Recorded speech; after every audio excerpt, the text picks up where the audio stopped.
Hello everyone, it's Gary Sly and the Legacy of Handmade Objects. You can see my new winter hours there. I thought it might be a good day to take a new tour of the shop. There's always changes happening here. As you can see, I've had some construction going on in the front. There might be a little bit of a pocket cafe of some type coming soon.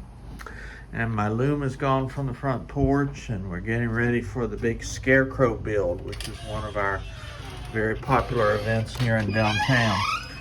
Had a little scare with the air conditioning over the weekend, but it's back to normal. One thing, another activity that we've got coming up soon here is something called an upscale yard sale. That's going to be out under the oak trees.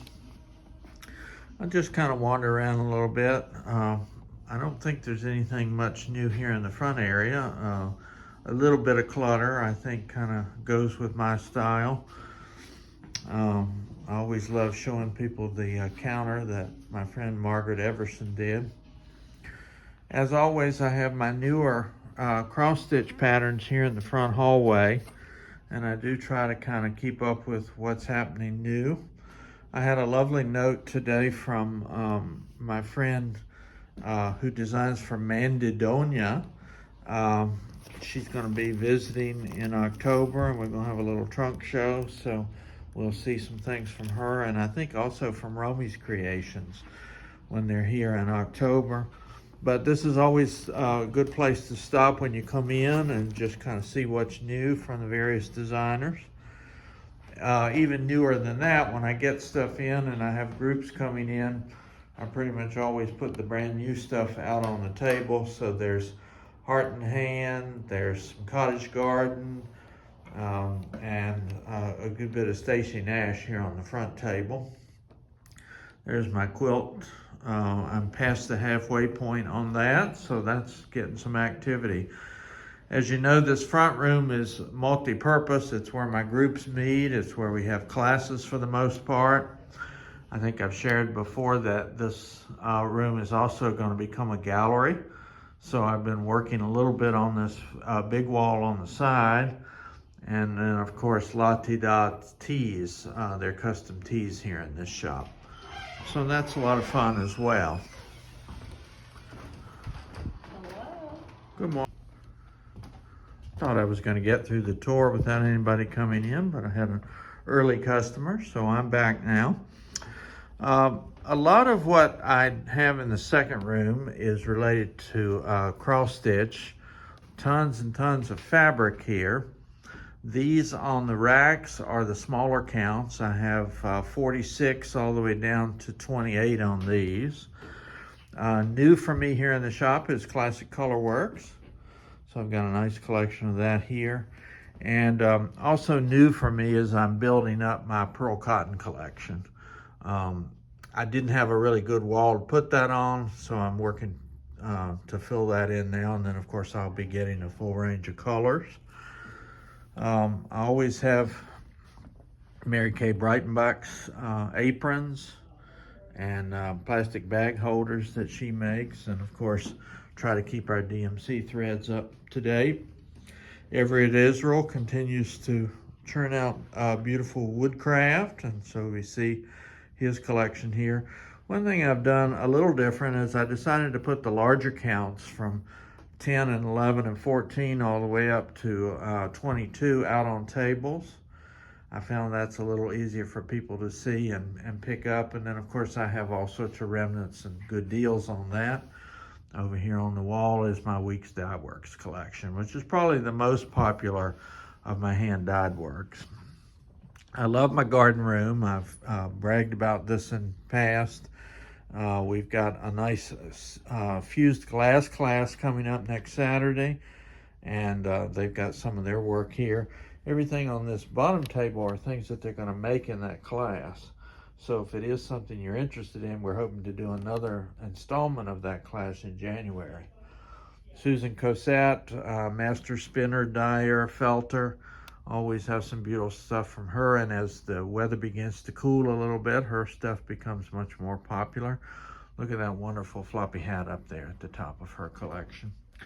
Lots of kits here. Try to kind of congregate those all in one place. Some stitchers like that because then they've got everything they need in one place. So there's a nice selection of kits there. Always have my discount yarns, $6 a pound. I've got buckets and buckets of these. I think I've showed those to you in the past. Collection of fabrics from all over the world with stitching and all kinds of wonderful weaving techniques going on. You can see the bright sunshine there out on the deck. More kits on this side, and these tend to be more vintage things and not necessarily cross stitch, needlepoint, plastic canvas, crewel work, those kind of things. More kits down below. Got a little bit of roving left, but not too much for the spinners. And then a discount bin of needlepoint yarn if you come in looking for a specific color. I also want to thank my friends Joel and Lena who helped me figure out that I needed better light in this room and suggested that I get daylight bulbs, which I'd never even heard of.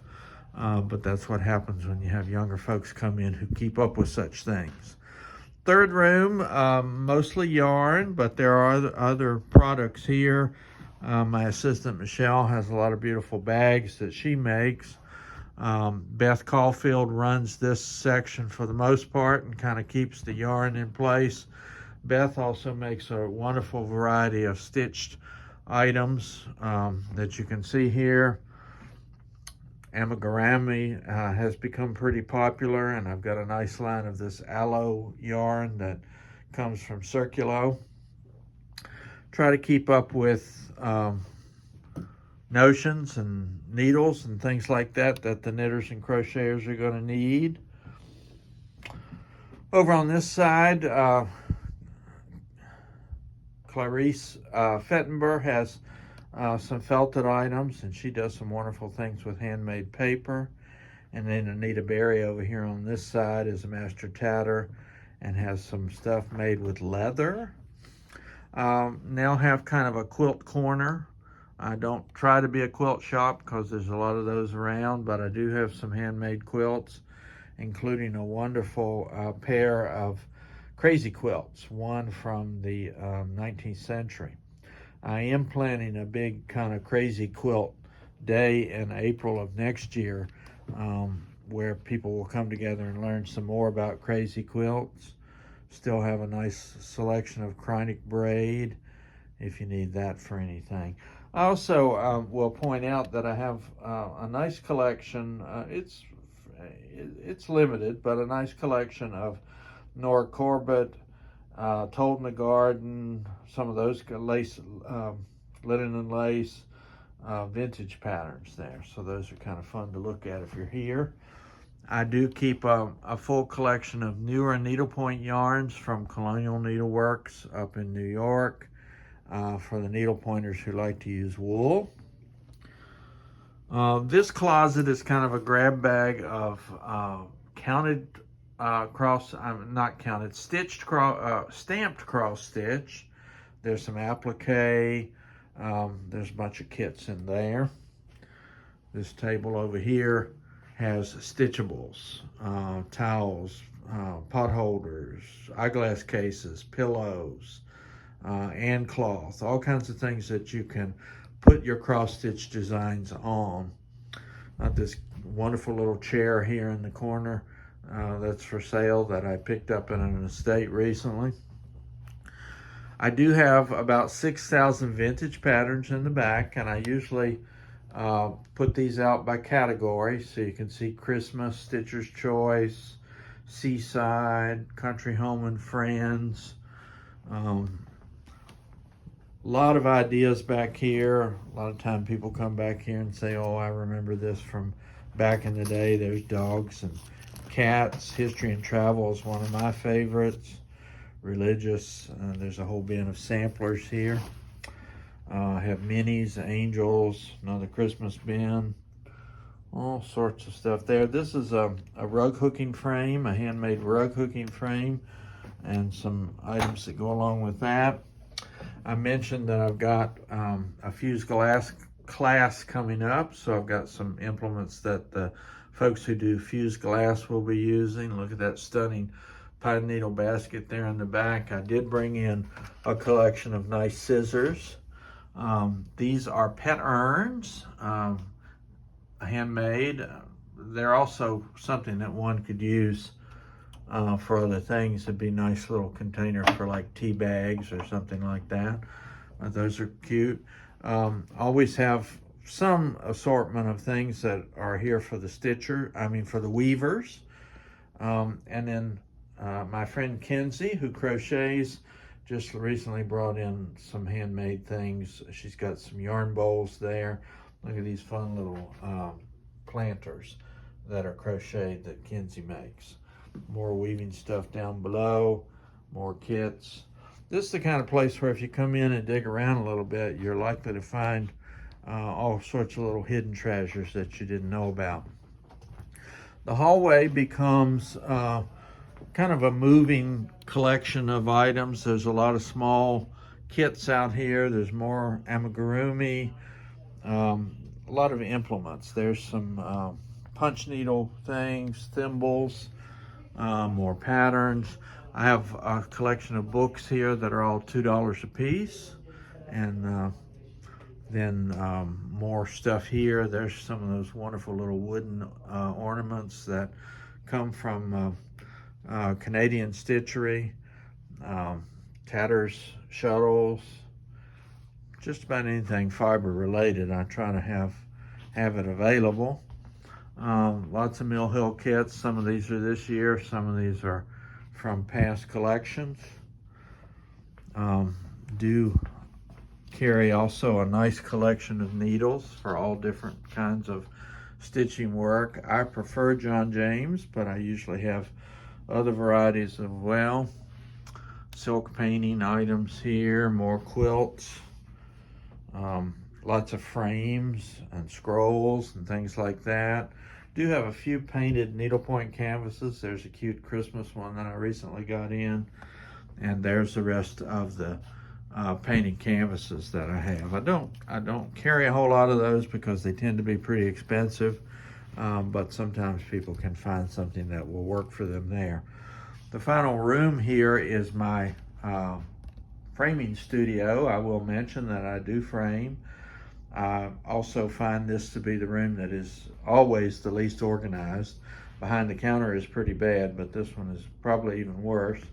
But I can say with assurance that I know where everything is down here, and that's always worth something. So that's where we are today. You've heard me talk about many activities that are beginning to happen here in Florida as the weather begins to cool off. We have these wonderful days that are kind of like paradise, where you can put a little sweater on when you go out in the morning and just kind of enjoy the day. So activities are beginning to pick up. We have Saturday morning markets, the first Saturday of every month, out in the driveway. I have retreats across the street at Morrison United Methodist. Got one coming up on November the 1st, December the 6th, and January the 3rd. The first is for stitchers. Then I have one for knitters, crocheters, and tatters. And finally, something new in January, the Leesburg Fiber Palooza, where I have weavers, spinners, rug hookers, and felters coming together. In addition to that, I already mentioned the upscale yard sale that's going to be Thursdays during the winter. And I can say with some assurance we're going to start selling food in some form here. I have a friend that runs a cafe who's looking for an opportunity to do kind of a pop-up cafe situation. And there are days when I have folks here in the shop who I think would enjoy that. So I'm going to work on those soon as well. Okay, that's just kind of a little tour of the place today. Hope you're having a good week. As always, this is Gary Sly and the Legacy of Handmade Objects.